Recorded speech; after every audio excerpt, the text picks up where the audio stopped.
I remember standing in a field of tall grass, looking towards the old farmhouse, watching my dad work on the tractor. I don't remember exactly what he was doing. He might have been plowing the garden, perhaps he was raking the yard. Regardless, I remember that while I was standing in that field looking at my dad, I felt so incredibly alone. I wanted to cry. I can't seem to remember why I wanted to cry, but I know that I did. That's my earliest memory, my earliest emotion. Loneliness and all the sadness that accompanies it. That was my starting point in life, the place where I began, an existence spawned from a tear that never bore witness to that tractor tracking monotonously across the earth, with my dad on top directing its movements towards some unknown destiny. That lonely beginning has tainted my entire existence. Everything I've done, everyone I've met, every place I've been, all tainted by that loneliness that has persisted through the years and remains paramount today. Will I always be a statement of sorrow spoken silently from those yearning eyes searching for existence in a field of grass? Perhaps. Perhaps I'll never know anything outside of the realm of sorrow and loneliness. It hardly even matters anymore. It seems like my only focus now is to find my true existence somewhere in the fabric of lies that I've woven through the years. My entire experience has been a lie, lived under the guise of appeasing that enraged entity that raised me. I gave up my dreams. Gave up my dreams. I stopped living for me, and I did so at a very young age. What do you want to be when you grow up? My father would ask. A doctor or a lawyer? Sure, I'd respond. Already knowing to never actually say what was on the tip of my tongue. I'm going to be a woman, Dad. Maybe even a mommy. No, never say that. Instead, I let him beat me down and teach me how to be a man. I played a silly game. I had no choice. By 13, I had changed out the transmission on an old Chevy. By 16, I had killed, gutted, and skinned my first deer. By 17, I could drink a fifth of vodka and not throw up. The whole time I was getting A's in English, math, science. I was the fastest typist in school, and I made some pretty decent furniture and shop. I took chemistry and auto mechanics at the same time. I played football and became captain of the team. I played baseball and basketball, and I partied hard. Throughout the years, my father had spent many hours talking about how he as a young man would chase girls, so I did it too, and the girls didn't mind. I had 3 girlfriends at one time. It's okay, they were from different towns. And the whole time my mother sat in the background, smoking, never saying a word. She knew too. She knew who I was. Maybe not by name, but she knew. She was reminded every time that she came to my room and took back her clothes. She knew, but she never said a word, not one. And all I ever wanted was to have a mother who could love me as me. So many years gone, lost in pursuit of a happiness that didn't exist for me, at least not as a man with a wife and children, a garage with a stock toolbox and a fridge full of beer. That happiness didn't exist for that man because that man didn't exist. It was all a lie. 2 questions always come up when I talk with people about my transition. Why did you decide to do this? And are you gay? There may be variants of the latter, perhaps. So, do you like men? Or perhaps, do you like women? The more abrasive folks just blurt it out. Who you like to go to bed with? Interesting. I was bisexual before I started taking hormones, but not openly so. And when I started taking hormones and began my journey, I swore to myself that I'd not even attempt a relationship for at least 3 years. How absurd. Did I really think that I could last 3 years? Well, it'll probably take 3 years to actually find a relationship worth pursuing, maybe even longer.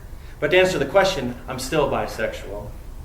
There's something about the animalistic love of a man, the sensuality of a woman,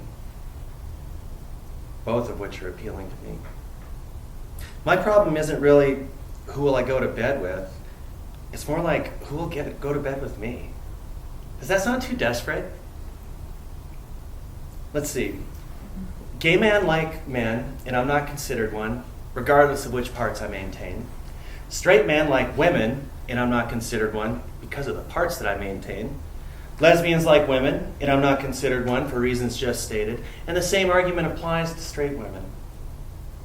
All I can seem to find is old perverts online, and I haven't been able to bring myself down to that level.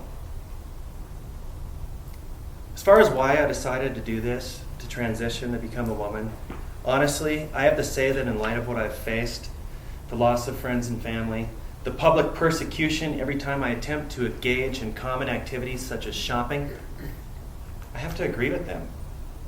Or moreover, I understand where that question comes from. And the funny thing is that I didn't decide.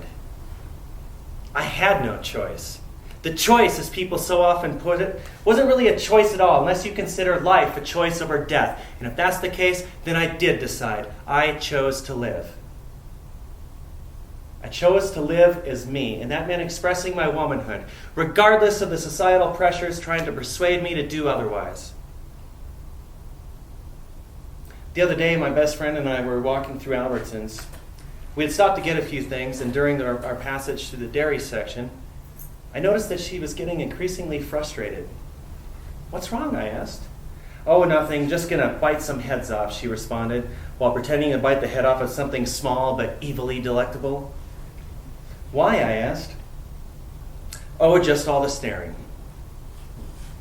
Just all the staring. I turned to her and said, "We don't get mad for just staring, dear." And I proceeded to tell her about my trip to the mall just a day earlier. I had promised to take my daughter and one of her friends in to get their nails done, so off to the mall we went. I got them going on their nails, and then I decided to go to Dillard's. As usual, I raised my metaphorical blinders and tried to block out my peripheral vision. Excuse me. That works for the stairs. I don't even hardly see stairs anymore. But I haven't figured out how to block out the snickering. A wave of giggles and snickers, taunts, and jeers followed a courteous 10 feet behind me as I made my way through the pool of laughter, eventually finding Dillard's, where I was able to hide behind things as I shopped. I then had to take the same trek back to see how the girls were doing. The same thing happened, only this time, about halfway through the walk of shame, a young boy with piercings all over came up to me and said, "You're cool." I didn't know how to respond. My defenses were raised, and I was on such heightened alert that I didn't comprehend how brave this young boy was to stand up amongst all that laughter. I couldn't speak, but I knew that I had to acknowledge him somehow. So I just tapped knuckles with him and walked on. He probably thought I was a freak at that point. After I told this story to Tisha, I looked at her again and said, "See, we don't get angry for staring. Besides, don't you want to stare at pretty things?" A lot of people, transgendered included, talk about the idea of passing as a woman, or in the case of female to males, passing as a man. You know, not being found out, going out in public and not having people know. Why is it that I have to pass? Is it to appease the public and make them feel better about my existence? Because I'd like to be able to just pass as myself. I think I do a pretty good job of it. That's so wrong. Maybe I'll finally wipe off this makeup and pull off the mask so that you can see me. See, this is me. Don't laugh, don't smirk, don't taunt, don't sneer, don't jeer. Just look. Me. Nothing more and nothing less. Did I pass?